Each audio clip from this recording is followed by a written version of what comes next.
بسم اللہ الرحمن الرحیم۔ حضرت عبداللہ بن عمر رضی اللہ تعالیٰ عنہ سے راوی ہے کہ رسول کریم صلی اللہ علیہ وسلم نے فرمایا، حمد خدا کی تعریف شکر کا سر ہے۔ جس بندے نے اللہ کی حمد نہیں کی، اس نے اللہ کا کامل شکر ادا نہیں کیا۔ تشریح: حمد یعنی اللہ کی تعریف زبان سے ہوتی ہے اور شکر زبان و دل اور اعضاء سے ہوتا ہے، لہٰذا اللہ کی تعریف اللہ کے شکر کی ایک شاخ ہے۔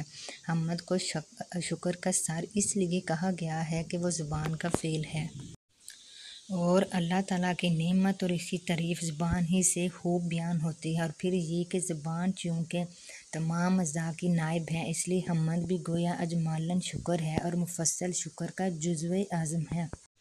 آدمی کو چاہیے کہ وہ اپنے باطن کی صفائی و تزکیہ کے ساتھ ساتھ اپنے ظاہری احوال کی محافظت بھی کرے۔ مشکوٰۃ المصابیح حدیث نمبر 2335۔ اسی واسطے فرمایا گیا ہے کہ جس بندے نے اللہ کی حمد نہیں کی، اس نے اللہ تعالیٰ کا شکر ادا بھی نہیں کیا۔ اس بات میں اس طرف اشارہ بھی ہے۔ حضرت ابو موسیٰ اشعری رضی اللہ تعالیٰ عنہ کہتے ہیں کہ ایک مرتبہ ہم لوگ رسول اللہ صلی اللہ علیہ وسلم کے ہمراہ ایک سفر میں تھے کہ لوگوں نے ایک موقع پر پکار کر تکبیر کہنی شروع کی۔ آپ صلی اللہ علیہ وسلم نے یہ سن کر فرمایا، لوگو، اپنی جانوں کے ساتھ نرمی اختیار کرو، یعنی اتنی بلند آواز سے تکبیر نہ کہو، کیونکہ تم تکبیر کے ذریعے کسی بحری یا غیر موجود کو نہیں پکارتے یا نہیں یاد کرتے، بلکہ اس کو پکارتے ہو جو سننے والا اور دیکھنے والا ہے اور وہ تمہارے ساتھ ہے، یعنی وہ تمہاری حال پر مطلع ہے۔ تم جہاں کہیں بھی ہو، چاہے تم اسے آواز بلند یاد کرو چاہے آہستہ آواز سے، اس کے لیے دونوں برابر ہیں۔ جس کو کہ تم پکارتے ہو وہ تم میں سے ہر شخص کے اس کی سواری کی گردن سے بھی زیادہ قریب ہے۔ حضرت ابو موسیٰ رضی اللہ تعالیٰ عنہ کہتے ہیں، اس وقت آپ صلی اللہ علیہ وسلم کے پیچھے اونٹ پر پا پیادہ تھا اور اپنے دل میں یہ پڑھ رہا تھا، لا حول ولا قوۃ الا باللہ، کہ آپ صلی اللہ علیہ وسلم نے فرمایا، عبداللہ بن قیس یہ حضرت ابو موسیٰ کا نام ہے۔ کیا میں تمہیں جنت کے خزانوں میں سے ایک خزانہ نہ بتلا دوں؟ میں نے عرض کیا، ہاں یا رسول اللہ، ضرور بتائیں۔ آپ صلی اللہ علیہ وسلم نے فرمایا، وہ خزانہ لا حول ولا قوۃ الا باللہ ہے۔ بخاری مسلم۔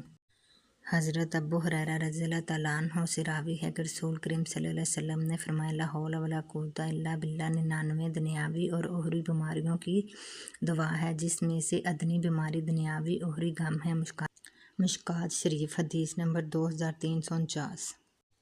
سیدنا ابو ہریرہ رضی اللہ تعالیٰ عنہ سے مروی ہے کہ رسول اللہ صلی اللہ علیہ وسلم نے فرمایا، جماعت کی نماز تم میں سے اکیلے کی نماز سے 25 حصے زیادہ فضیلت والی ہوتی ہے۔ مسند احمد حدیث نمبر 2450۔ سیدنا ابو ہریرہ رضی اللہ تعالیٰ عنہ سے یہ بھی روایت ہے کہ رسول اللہ صلی اللہ علیہ وسلم نے فرمایا، جس نے اچھی طرح مکمل وضو کیا پھر وہ مسجد گیا لیکن اس نے دیکھا کہ لوگ تو نماز پڑھ چکے ہیں، اللہ اس کو اتنا اجر عطا کرے گا جتنا کہ ان لوگوں کو دیا جو اس نماز میں حاضر ہوئے، جبکہ ان کے اجر میں کوئی کمی بھی نہیں آئے گی۔ مسند احمد حدیث نمبر 2451۔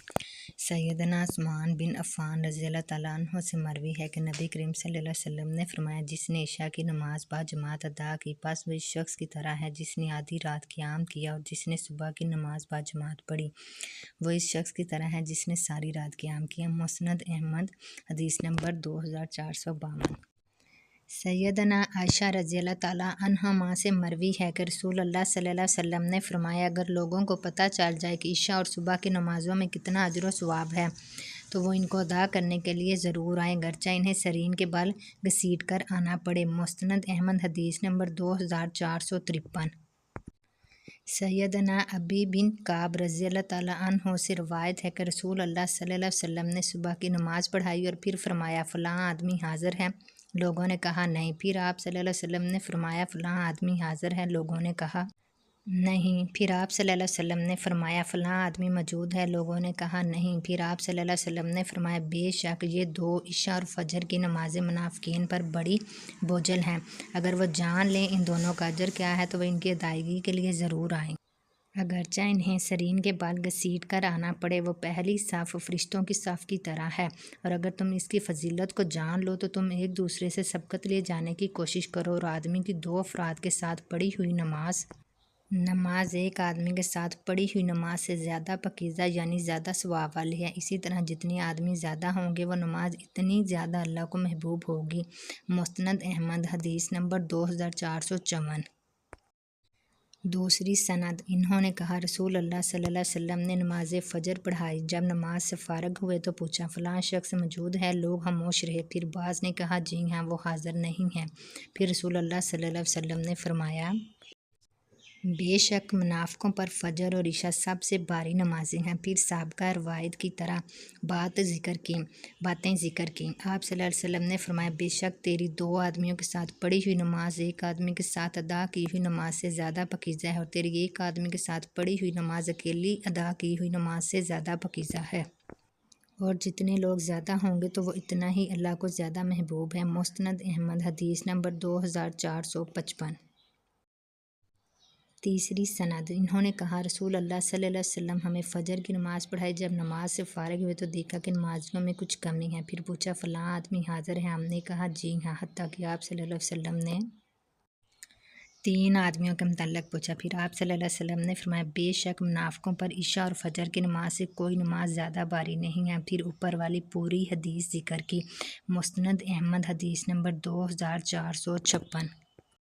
سیدنا انس بن مالک رضی اللہ تعالیٰ عنہ سے روایت ہے کہ رسول اللہ صلی اللہ علیہ وسلم نے فرمایا اگر فجر اور عشاء کی نمازوں سے پیچھے رہنے والے جان لیں کہ ان کے لیے ان دونوں میں کتنا اجر و ثواب ہے تو وہ مسجد میں ضرور آئیں، اگرچہ ان کو سرینوں کے بل گھسیٹ کر آنا پڑے۔ مستند احمد حدیث نمبر 2457۔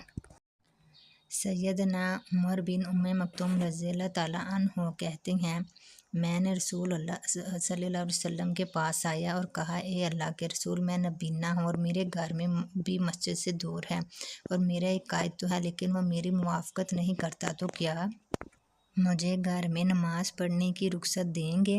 آپ صلی اللہ علیہ وسلم نے پوچھا کیا تم اذان کی آواز سنتے ہو؟ میں نے کہا جی ہاں۔ آپ صلی اللہ علیہ وسلم نے فرمایا تب میں تیرے لیے کوئی رخصت نہیں پاتا۔ مستند احمد حدیث نمبر 2459۔ سیدنا ابو موسیٰ اشعری رضی اللہ تعالیٰ عنہ کہتے ہیں رسول اللہ صلی اللہ علیہ وسلم نے ہمیں بعض امور کی تعلیم دی، بیچ میں یہ بھی فرمایا تھا جب تم نماز کے لیے اٹھو تو تم میں سے ایک آدمی امامت کروایا کرے اور جب امام قرات کرے تو تم خاموش رہا کرو۔ مستند احمد حدیث نمبر 2461۔ میدان بن ابی طلحہ یمری کہتے ہیں سیدنا ابو الدرداء رضی اللہ تعالیٰ عنہ نے مجھ سے پوچھا تیرا گھر کہاں ہے؟ میں نے کہا حمص سے پیچھے ایک بستی میں۔ پھر انہوں نے کہا میں نے رسول اللہ صلی اللہ علیہ وسلم کو یہ فرماتے ہوئے سنا جس بستی میں 3 آدمی ہوں اور اس میں نہ اذان دی جاتی ہو اور نہ نماز قائم کی جاتی ہو تو وہاں شیطان غالب آ جاتا ہے، اس لیے تم جماعت کا التزام کرو، وگرنہ ذہن نشین کر لو کہ بھیڑیا ریوڑ سے دور چلے جانے والی بکری کو کھا جاتا ہے۔ مستند احمد حدیث نمبر 2462۔